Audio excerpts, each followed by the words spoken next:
Great is the thirst for happiness, and equally great is the lack of happiness. The majority of the poor long for riches, believing that their possession would bring them supreme and lasting happiness. Many who are rich, having gratified every desire and whim, suffer from ennui and repletion, and are farther from the possession of happiness even than the very poor. If we reflect upon this state of things, it will ultimately lead us to a knowledge of the all-important truth that happiness is not derived from mere outward possessions, nor misery from the lack of them.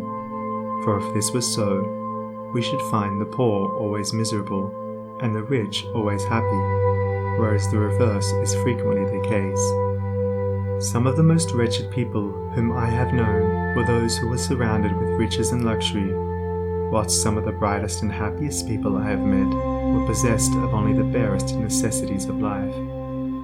Many men who have accumulated riches have confessed that the selfish gratification which followed the acquisition of riches has robbed life of its sweetness, and that they were never so happy as when they were poor.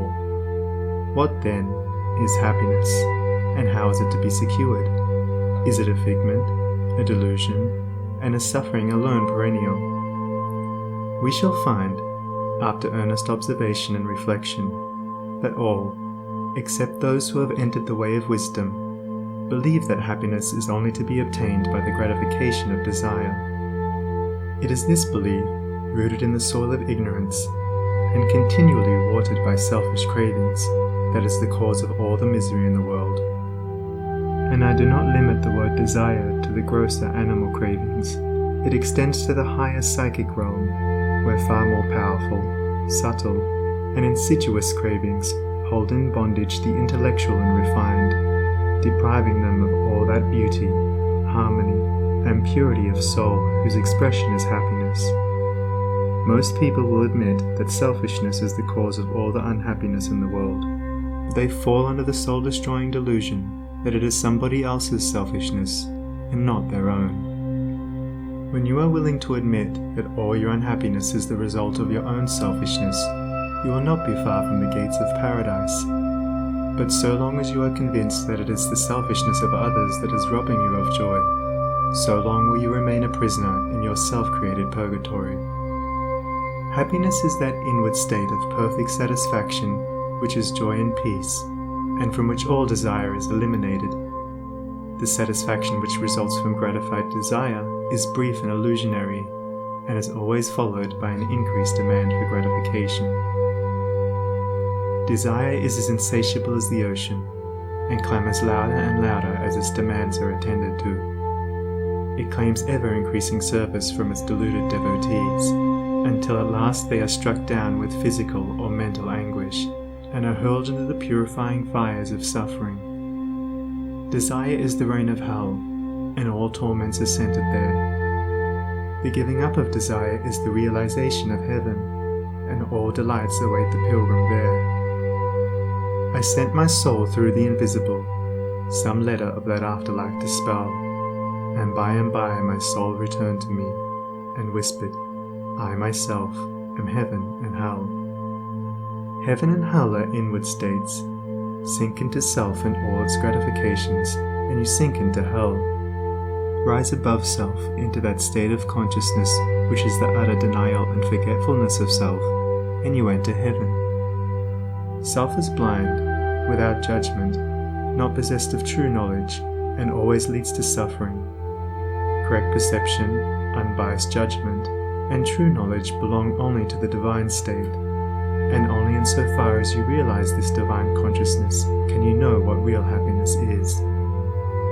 So long as you persist in selfishly seeking for your own personal happiness, so long will happiness elude you, and you will be sowing the seeds of wretchedness.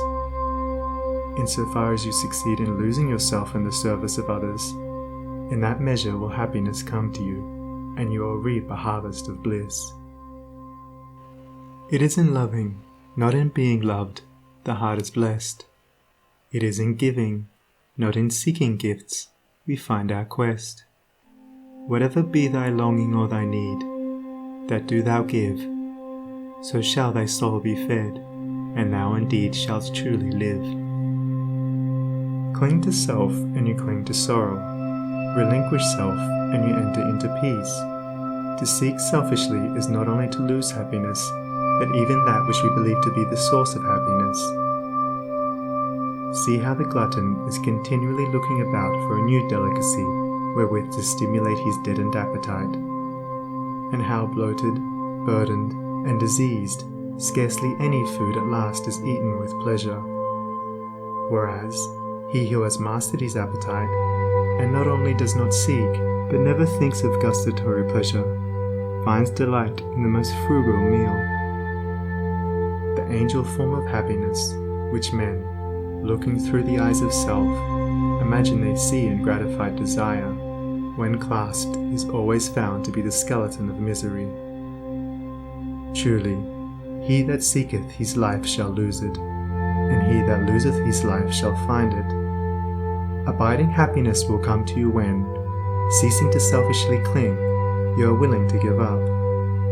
When you are willing to lose, unreservedly, that impermanent thing which is so dear to you, and which, whether you cling to it or not, will one day be snatched from you, then you will find that that which seemed to you like a painful loss turns out to be a supreme gain. To give up in order to gain, than this there is no greater delusion, nor no more prolific source of misery. But to be willing to yield up and to suffer loss, this is indeed the way of life. How is it possible to find real happiness by centering ourselves in those things which, by their very nature, must pass away? Abiding in real happiness can only be found by centering ourselves in that which is permanent. Rise, therefore, above the clinging to and craving for impermanent things, and you will then enter into a consciousness of the eternal. And as, rising above self, and by growing more and more into the spirit of purity, self-sacrifice, and universal love, you become centered in that consciousness, you will realize that happiness which has no reaction, and which can never be taken from you. The heart that has reached utter self-forgetfulness in its love for others has not only become possessed of the highest happiness, but has entered into immortality, for it has realized the divine. Look back upon your life, and you will find that the moments of supremest happiness were those in which you uttered some word or performed some act of compassion or self-denying love. Spiritually, happiness and harmony are synonymous. Harmony is one phase of the great law whose spiritual expression is love. All selfishness is discord, and to be selfish is to be out of harmony with the divine order. As we realize that all-embracing love, which is the negation of self, we put ourselves in harmony with the divine music, the universal song, and that ineffable melody which is true happiness becomes our own. Men and women are rushing hither and thither in the blind search for happiness, and cannot find it, nor ever will until they recognize that happiness is already within them and round about them, filling the universe, and that they, in their selfish searching, are shutting themselves out from it. I followed happiness to make her mine, past towering oak and swinging ivy vine. She fled, I chased, o'er slanting hill and dale, o'er fields and meadows in the purpling vale. Pursuing rapidly o'er a dashing stream, I scaled the dizzy cliffs where eagles scream.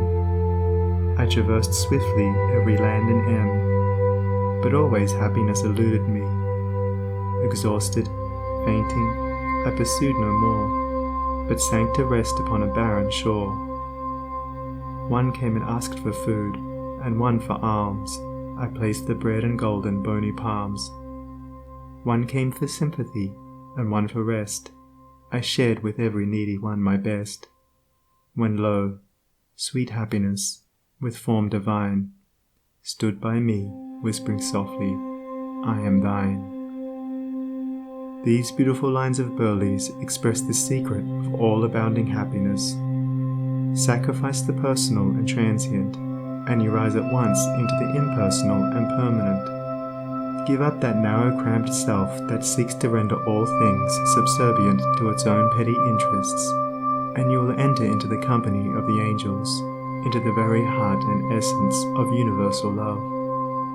Forget yourself entirely in the sorrows of others and in administering to others, and divine happiness will emancipate you from all sorrow and suffering.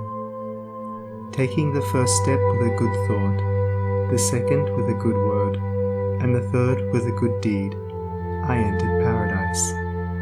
And you also may enter into paradise by pursuing the same course. It is not beyond, it is here. It is realized only by the unselfish. It is known in its fullness only to the pure in heart. If you have not realized this unbounded happiness, you may begin to actualize it by ever holding before you the lofty ideal of unselfish love and aspiring towards it. Aspirational prayer is desire turned upward. It is the soul turning toward its divine source, where alone permanent satisfaction can be found. By aspiration, the destructive forces of desire are transmuted into divine and all-preserving energy. To aspire is to make an effort to shake off the trammels of desire. It is the prodigal made wise by loneliness and suffering, returning to his Father's mansion. As you rise above the sordid self, as you break, one after another, the chains that bind you, you'll realize the joy of giving, as distinguished from the misery of grasping.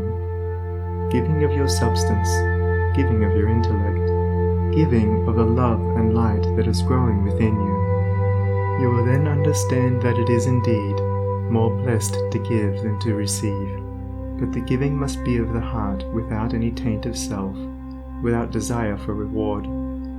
The gift of pure love is always attended with bliss.